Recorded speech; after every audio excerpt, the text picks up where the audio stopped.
The morning sun was just breaking through the clouds when Tyler pulled into the parking lot of Corner Cafe, a small coffee shop in the heart of downtown. He sat in his car for a moment, adjusting his tie and checking his reflection in the rearview mirror. Today was important.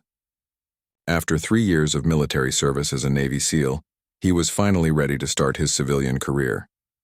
Tyler had just finished what he hoped would be his final job interview. The position at the security consulting firm seemed perfect for someone with his background.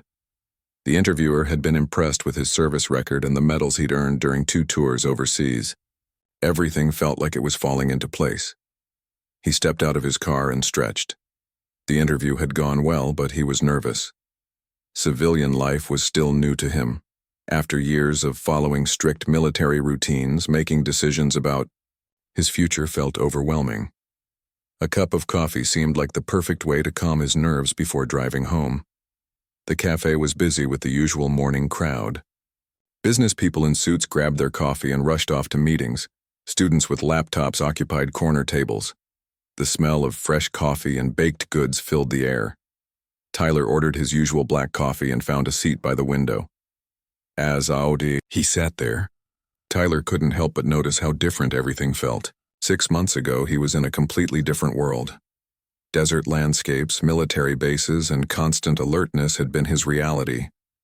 Now he was sitting in a peaceful coffee shop, watching ordinary people go about their daily lives. The contrast was striking. He pulled out his phone and scrolled through job listings, even though he was hopeful about the interview he'd just completed. Planning ahead had always been part of his nature. The military had taught him to be prepared for anything. He made mental notes about other companies he might want to contact. Outside the window, Tyler watched the street come alive with morning activity. Delivery trucks made their rounds. Office workers hurried along the sidewalks. Everything seemed so normal, so peaceful. It was exactly what he had fought to protect during his time overseas. A group of teenagers walked by, laughing and talking loudly. Tyler smiled. He remembered being their age, full of energy and dreams. Back then, joining the military had seemed like an adventure. He never imagined how much it would change him, or how challenging it would be to adjust back to civilian life. The barista called out another customer's order, and Tyler glanced around the cafe. Everyone seemed to have somewhere to be, something important to do. He wondered if he would ever feel that sense of purpose again. Military service had given his life clear meaning and direction. Now he was still figuring out what came next. His phone buzzed with a text message from his younger brother asking how the interview went. Tyler smiled and typed back that it went well. His family had been incredibly supportive during his transition. They understood that coming home wasn't as simple as just picking up where he left off. Tyler finished his coffee and decided to take a walk around the block before heading home. The fresh air would help him think. As he stood up, he noticed his reflection in the cafe window. In his business suit, he looked like any other professional starting their day. No one would guess he had spent years in some of the most dangerous places in the world. He stepped outside and immediately felt the cool morning breeze. The city was fully awake now. Cars filled the streets and sidewalks buzzed with pedestrians. Tyler started walking slowly, taking in the sights and sounds of normal life. As he walked, Tyler thought about his teammates who were still deployed. He wondered what they were doing at that moment, thousands of miles away. Part of him missed the brotherhood and shared purpose of military life. But another part of him was excited about the possibilities that lay ahead. A police car drove slowly down the street, and Tyler automatically straightened his posture. Old habits from military life died hard. The officer behind the wheel seemed to be scanning the area, probably just doing routine patrol work. Tyler nodded respectfully as the car passed, the way he had been taught to acknowledge fellow service members. The morning was turning out to be beautiful. Tyler decided to walk a few more blocks before returning to his car. He had nowhere urgent to be, and the exercise felt good. During his military service, physical fitness had been a daily requirement. Now he had to motivate himself to stay in shape. He passed a small park where a few people were walking their dogs. An elderly man sat on a bench feeding pigeons. Children's Laughter echoed from a nearby playground. These simple scenes of everyday life filled Tyler with a sense of peace he hadn't felt in a long time. As he turned the corner to head back toward the cafe, Tyler noticed the same police car from earlier. It was parked across the street, and the officer inside seemed to be watching him. Tyler didn't think much of it at first. Police officers were trained to observe their surroundings, just like military personnel. But as he continued walking, Tyler realized the police car was moving slowly behind him. He glanced back casually and saw the officer was definitely focused on him.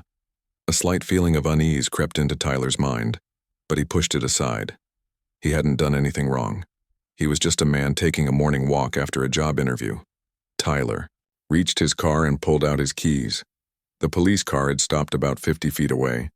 Through his peripheral vision, he could see the officer talking into his radio.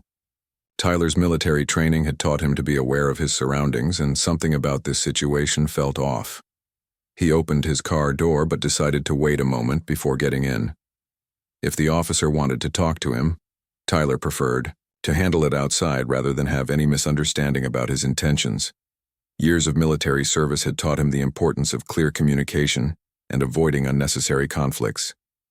The morning that had started with so much promise was beginning to feel different. Tyler took a deep breath and reminded himself that everything would be fine. He was a law-abiding citizen who had just finished a job interview. There was no reason for concern. But as the police car door opened and the officer stepped out, Tyler's instincts told him this encounter was going to be more complicated than he had hoped. Officer Walsh stepped out of his patrol car with the confidence of someone who had done this 1,000 times before. He was a 15-year veteran of the police force, and in his mind, he could spot trouble from a mile away. Today, something about the man standing next to the black sedan bothered him. Tyler watched as the officer approached, keeping his hands visible and maintaining a respectful posture. His military training had taught him how to interact with law enforcement. Stay calm, be cooperative, and avoid any sudden movements. He had nothing to hide and no reason to be concerned. "Good morning, officer," Tyler said politely as Walsh got closer. "Is everything all right?" Walsh stopped about 6 feet away, his hand resting casually on his belt. His eyes scanned Tyler from head to toe, taking in the business suit, the polished shoes, and the confident posture. Something about it all seemed wrong to him. This wasn't the kind of neighborhood where people like Tyler usually spent their time. "I got a call about someone acting suspicious in this area," Walsh said, his voice carrying an edge of authority. "Mind telling me what you're doing here?" Tyler felt a small knot form in his stomach, but he kept his expression neutral. "I just finished a job interview at the office building down the street, stopped for coffee, and took a short walk before heading home." Walsh's eyes narrowed slightly. He had heard that story before, or variations of it. In his experience, people always had explanations that sounded reasonable on the surface, but Walsh prided himself on seeing through the lies. "Job interview, huh?" Walsh said, stepping a little closer. "What kind of job?" "Security consulting," Tyler replied honestly. "The company specializes in corporate security solutions." The answer seemed to irritate Walsh even more. Security consulting sounded like the kind of vague job description that people made up when they didn't want to explain what they really did for a living. In his neighborhood, people had real jobs with real companies. "You got any identification?" Walsh asked, his tone becoming more demanding. Tyler nodded. "Of course, it's in my wallet." As Tyler slowly reached toward his back pocket, Walsh's posture shifted. His hand moved closer to his weapon and his body tensed. In his years on the force, Walsh had seen too many situations go bad when someone reached for something. "Hold it. Right there," Walsh barked. "Keep your hands where I can see them." Tyler immediately froze, his hand halfway to his pocket. This was escalating faster than he had expected. He raised both hands slightly, palms facing forward. "I was just reaching for my wallet like you asked," Tyler said calmly. "My ID is inside." "I didn't ask you to reach for anything," Walsh snapped. "I asked if you had identification." The distinction seemed pointless to Tyler, but he wasn't going to argue with an armed police officer. He kept his hands visible and waited for instructions. By now, a few people on the street had begun to notice the interaction. A woman walking her dog slowed her pace and glanced over curiously. Two college students stopped at the corner, pretending to check their phones while watching the scene unfold. Walsh noticed the growing attention and felt his frustration increase. He didn't like having an audience when he was trying to do his job. People always thought they knew better than the police about how to handle situations. "Look," Tyler said, maintaining his calm tone. "I'm happy to cooperate in any way I can. Just tell me what you need me to do." Something about Tyler's composure irritated Walsh even more. Most people in this situation would be nervous, apologetic, or trying to explain themselves. Tyler's military bearing and steady voice made Walsh feel like he was being challenged. "What I need," Walsh said, stepping even closer, "is for you to stop acting like you belong in this neighborhood when we both know you don't." The words hit Tyler like a physical blow. He had spent years serving his country, risking his life to protect the freedoms that every American enjoyed. Now he was being told he didn't belong in his own country. "Officer," Tyler said, his voice still controlled but with a slight edge, "I'm an American citizen. I have every right to be on this public street." Walsh's face flushed with anger. "Don't lecture me about rights, buddy. I know what rights you have and what rights you don't have." More people had stopped to watch now. A man in a business suit stood on the opposite sidewalk, his phone in his hand. An elderly woman peered out from behind a bus stop. The crowd was small but growing. Tyler could feel the situation spiraling out of control, but he wasn't sure how to stop it. Every word he spoke seemed to make Walsh more agitated. His military training told him to de-escalate, but nothing he tried was working. "I think there's been a misunderstanding," Tyler said carefully. "I'm not causing any trouble, I'm just trying to go home after a job interview." "There's no misunderstanding," Walsh replied. "The misunderstanding is you thinking you can just wander around this area like you own the place." A second police car pulled up, and Officer Rivera stepped out. She was younger than Walsh, with only 5 years on the force, but she had a reputation for handling difficult situations with patience and professionalism. "Everything okay here, Walsh?" Rivera asked as she approached. "Just dealing with a suspicious person," Walsh replied without taking his eyes off Tyler. Rivera looked at Tyler, taking in his professional appearance and calm demeanor. Something about the situation didn't feel right to her. The man didn't look suspicious. He looked like someone who worked in one of the many office buildings in the area. "Sir," Rivera said to Tyler, "can you tell me what's going on?" Tyler felt a small sense of relief. Rivera's tone was professional but not hostile. "I finished a job interview about an hour ago. Stopped for coffee and took a walk. This officer approached me and said someone reported suspicious activity." Rivera nodded and turned to Walsh. "Who called in the complaint?" Walsh hesitated for a moment. The truth was, no one had called in a complaint. He had simply seen Tyler and decided something didn't look right. But he couldn't admit that now, especially with witnesses watching. "Anonymous tip," Walsh said quickly. "You know how it is." Rivera knew Walsh well enough to recognize when he was being less than truthful. She also noticed the growing crowd of onlookers. Several people had their phones out, and she suspected they were recording. "Maybe we should just check his ID and let him go," Rivera suggested quietly. But Walsh was too invested now to back down. He felt like his authority was being questioned, both by Tyler's calm confidence and by Rivera's suggestion. In his mind, this was about more than just checking identification. This was about maintaining respect for the badge. "I'll decide when this is over," Walsh said firmly. Tyler stood perfectly still, his hands still partially raised. He could see more people gathering, and he noticed several phones pointed in his direction. Part of him was grateful for the witnesses, but another part worried about how this might look to potential employers if the video ended up online. The morning sun was getting warmer, and Tyler could feel sweat beginning to form under his business suit. What had started as a perfect day was turning into something he never could have imagined. All he wanted was to go home and call his family to tell them about his successful interview. Instead, he found himself in a confrontation that seemed to be getting worse by the minute, with no clear way to make it better. The tension in the air was thick enough to cut with a knife. Tyler could feel his heart beating faster, but he forced himself to stay calm.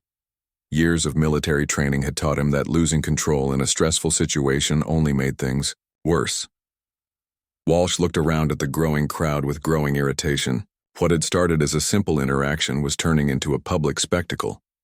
People were stopping on their way to work, pulling out their phones, and some were even crossing the street to get a better view. "All right, that's enough," Walsh said, loudly. "Everyone move along, there's nothing to see here." But the crowd didn't move. If anything, more people seemed to be gathering. A woman in scrubs, probably heading to work at the nearby hospital, stood with her phone raised. Two men in construction gear had stopped their truck and were watching from across the street. Rivera tried again to calm the situation. "Walsh, maybe we should just run his ID and wrap this up. We're drawing a lot of attention." Walsh's jaw tightened. He felt like everyone was questioning his judgment, and that made him even more determined to prove he was right. In his mind, if Tyler had nothing to hide, he would have been more cooperative from the beginning. "I'm placing you under arrest," Walsh announced suddenly, reaching for his handcuffs. Tyler's eyes widened in shock. "Under arrest? For what?" "Resisting arrest and disorderly conduct," Walsh replied, as if it was obvious.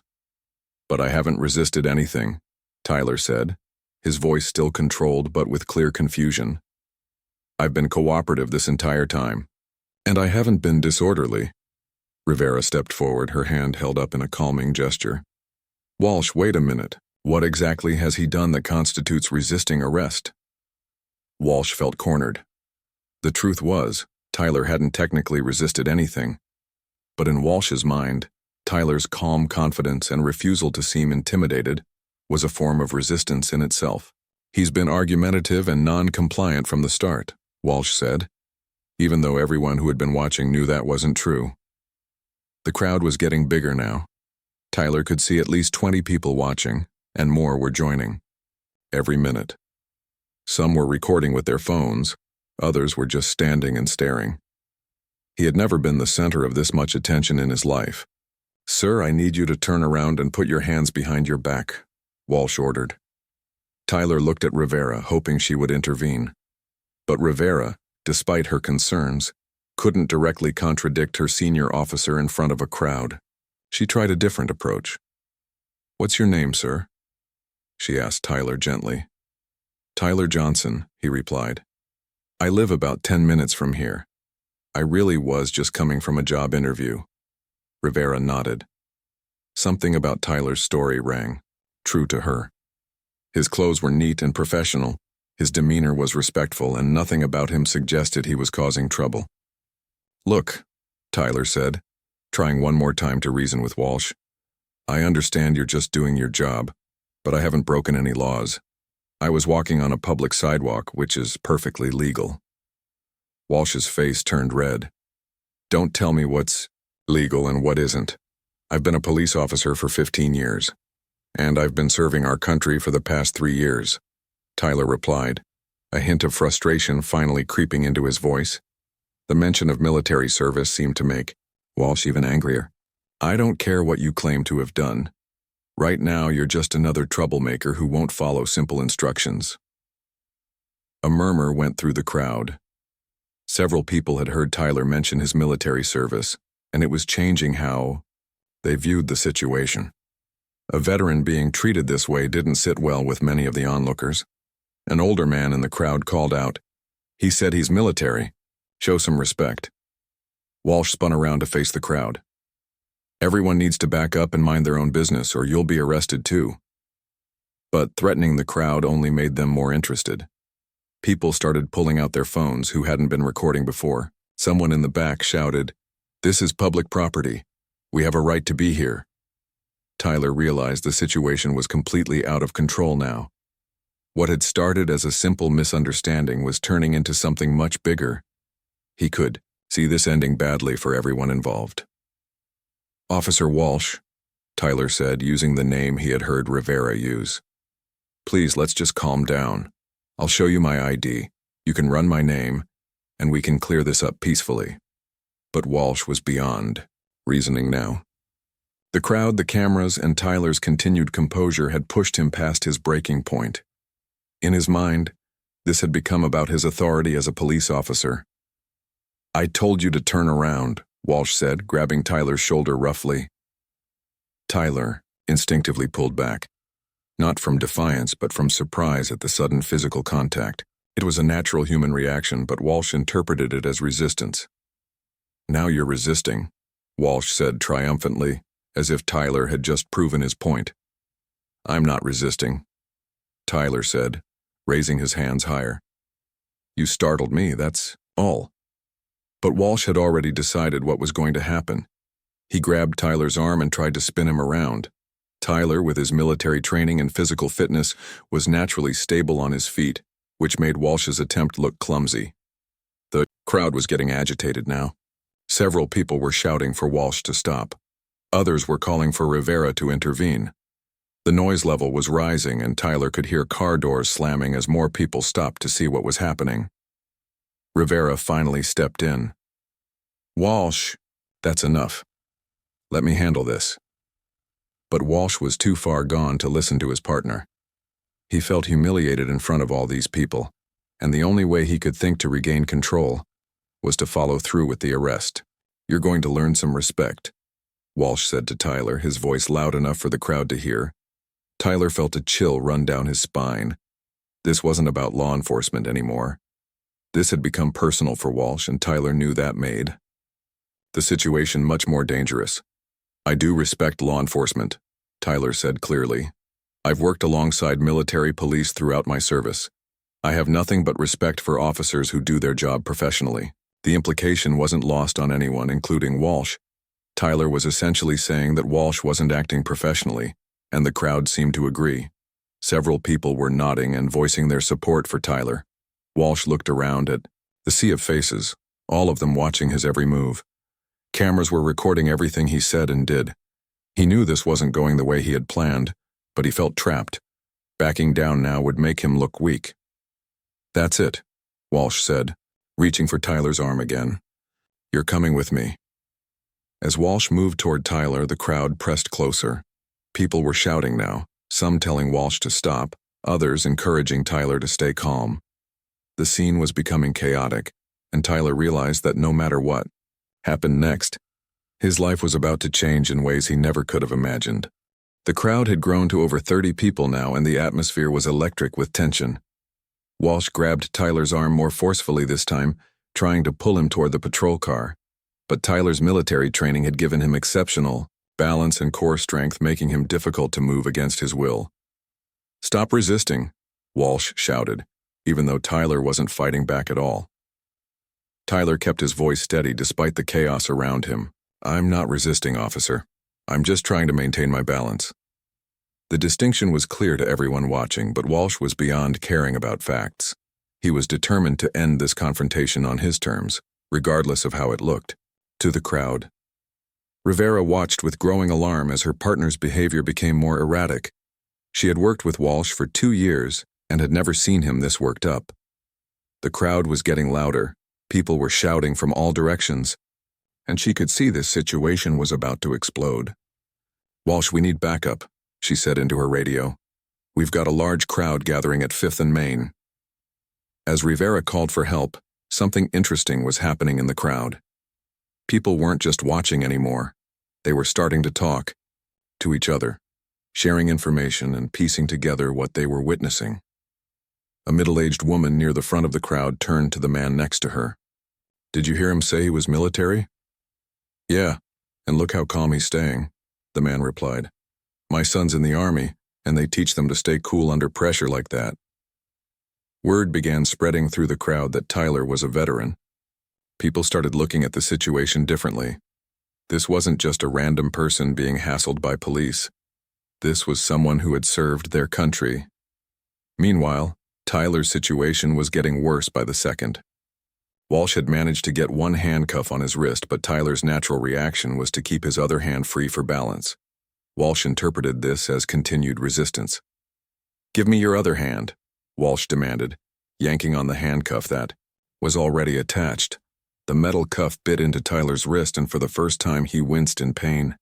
The crowd saw it too, and their reaction was immediate and loud. "He's hurting him," someone shouted. "This is police brutality," another voice called out. Rivera could see the situation spiraling completely out of control. She made a decision that would change everything. Instead of supporting her partner, she stepped between Walsh and Tyler. "That's enough," she said firmly. "We need to de-escalate this situation right now." Walsh looked at Rivera with shock and anger. "What are you doing?" "I'm making an arrest here." "On what charges?" Rivera asked. "What specific law has this man broken?" The question hung in the air like a challenge. Walsh realized he couldn't give a clear answer that would satisfy the crowd of witnesses. His charges of resisting arrest and disorderly conduct were obviously fabricated, and everyone knew it. While Walsh struggled to respond, something remarkable was happening in the crowd. People were using their phones not just to record but to research. Someone had managed to get Tyler's name when he had given it to Rivera earlier, and they were looking him up online. A young woman near the back of the crowd suddenly gasped. "Oh my God," she said loudly enough for others to hear. "I found him online. He's a Navy SEAL." The information spread through the crowd like wildfire. People started pulling up articles on their phones, sharing what they found with others around them. Within minutes, half the crowd knew they were watching a decorated military veteran being mistreated. "He's got a Bronze Star," someone called out, reading from their phone. "Says here he served 2 tours overseas," another person added. The mood of the crowd shifted dramatically. What had been curiosity and concern was now becoming genuine anger. People who had been quietly watching were now speaking up. An elderly veteran in the crowd, recognizable by his military cap, pushed forward. "Son," he called to Tyler, "what branch did you serve in?" Tyler looked over at the old man with gratitude. "Navy, sir. Special Operations." The veteran nodded with respect, then turned to Walsh with fire in his eyes. "Officer, this young man risked his life for our country. Show him the respect he's earned." Walsh felt the crowd's mood turning against him, but he was too proud to back down now. "I don't care what he claims to be. Right now he's interfering with a police investigation." "What investigation?" Rivera asked, her patience clearly running out. "What crime are we investigating here?" The question echoed through the crowd, and people started chanting, "What crime? What crime?" Tyler could see that Walsh was trapped by his own behavior. The officer had painted himself into a corner, and now he couldn't get out without losing face. Tyler knew from his military experience that cornered people often made desperate decisions. "Officer Walsh," Tyler said calmly, "I think we both want this to end peacefully. Why don't you just run my ID, verify that I'm not wanted for anything, and we can all go about our day?" It was a reasonable suggestion, and Rivera immediately supported it. "That's a good idea. Let's just check his ID and clear this up." But Walsh's pride wouldn't let him take the easy way out. In his mind, accepting Tyler's suggestion would be like admitting he had been wrong from the beginning. Just then, a third police car arrived. Sergeant Davis stepped out, took one look at the crowd and the situation, and immediately knew this was serious. Davis was a 20-year veteran who had seen every kind of police situation imaginable. "What's the situation?" "Here?" Davis asked, walking directly to Rivera since Walsh seemed too agitated to give a coherent report. Rivera quickly explained what had happened, speaking quietly so the crowd couldn't hear everything. As she talked, Davis kept glancing at Tyler, then at the crowd, then back at Tyler. When Rivera finished, Davis nodded thoughtfully. "Has anyone run this man's ID yet?" "He won't let us see it," Walsh interjected quickly. Tyler held up his hands, which still had one handcuff dangling from his wrist. "Sergeant, I've been trying to show my ID from the beginning. It's in my wallet in my back pocket." Davis looked at Tyler carefully. Something about the man's bearing, his way of speaking, and his composure under pressure reminded Davis of the military personnel he had worked with during his own time in the service. "What's your background, son?" Davis asked. "Navy SEAL, Sergeant. Just finished my service 6 months ago." Davis felt his stomach drop. He had suspected this might be the case, but hearing it confirmed made everything clear. A decorated veteran was being arrested for no legitimate reason, while a crowd of citizens recorded everything. The crowd had heard Tyler's answer too, and the reaction was immediate and powerful. People started clapping and cheering. Someone shouted, "Thank you for your service." Others joined in with applause. Walsh looked around at the crowd's reaction with growing panic. This wasn't how any of this was supposed to go. He had started the morning thinking he was dealing with a suspicious person, and now he was facing a crowd of people treating that same person like a hero. Davis made a decision that would save everyone from further embarrassment. "Officer Walsh, remove those handcuffs immediately."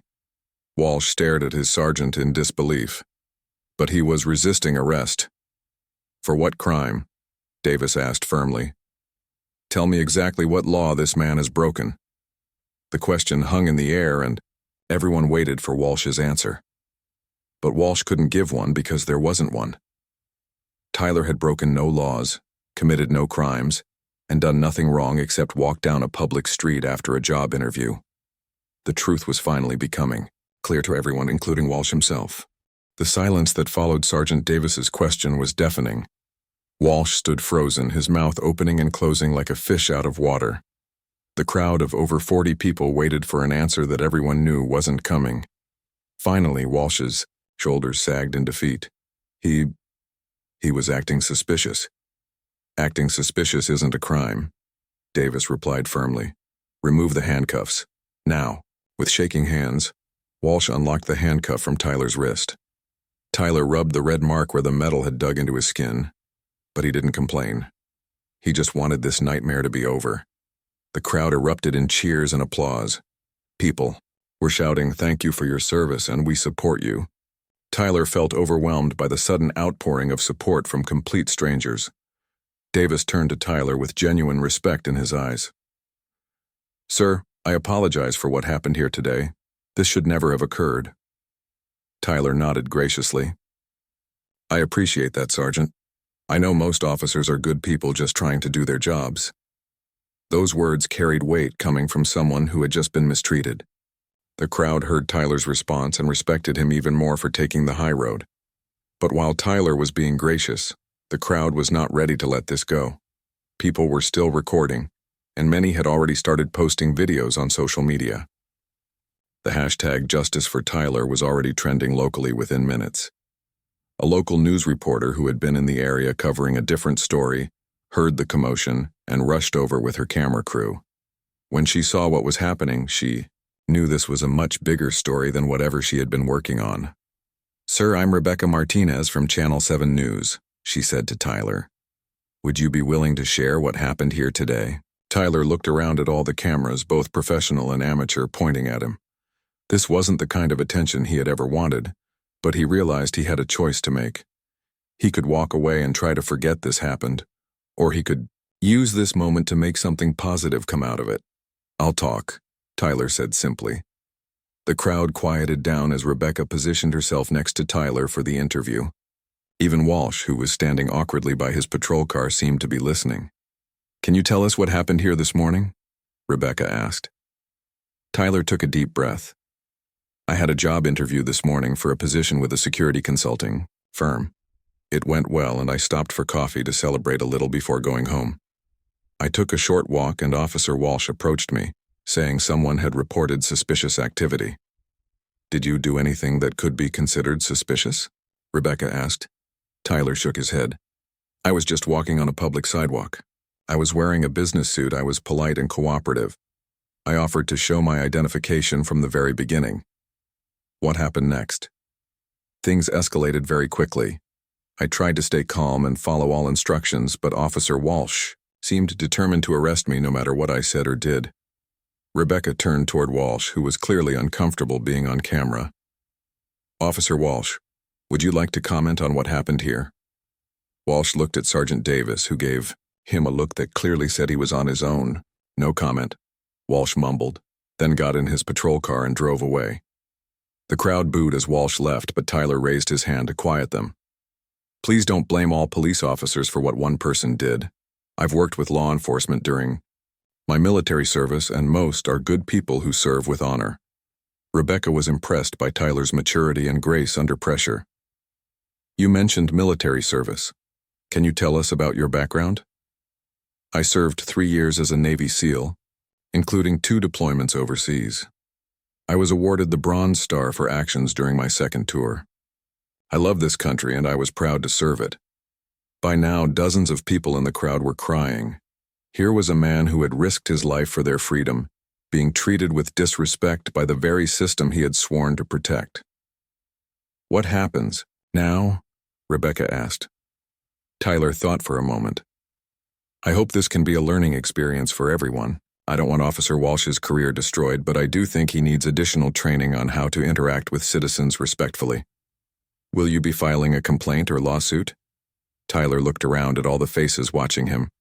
Young and old, different backgrounds and ethnicities all united in their support for him.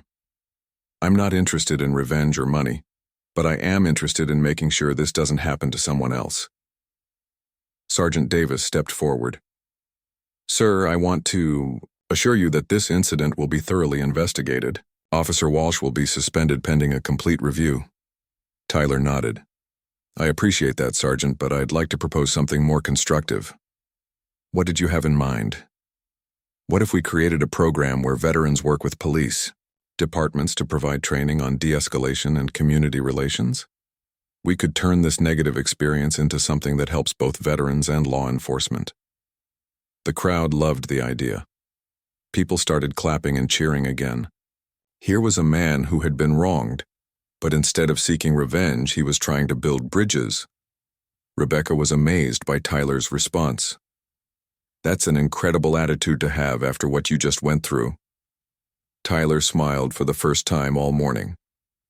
In the military, we learned that when something goes wrong, you don't just complain about it. You find a way to fix it so it doesn't happen again. Within hours, the video of Tyler's interview had been shared thousands of times online. News stations across the country picked up the story. The image of a calm, dignified veteran suggesting positive change instead of seeking revenge captured people's imagination. Phone calls started pouring into the police department. Most were supportive of Tyler and critical of Walsh's behavior. But remarkably, many callers also expressed support for Tyler's idea about a veteran police training program. The police chief, who had been dreading the negative publicity, found herself fielding calls from community leaders who wanted to work with Tyler on his proposed program. What could have been a public relations nightmare was turning into an opportunity for positive change. Tyler went home that afternoon to find his phone ringing constantly. Job offers, interview requests, and invitations to speak at community events poured in. The security consulting firm where he had interviewed that morning called to offer him the job immediately. But the call that meant the most came from his old commanding officer. Saw the news, Tyler.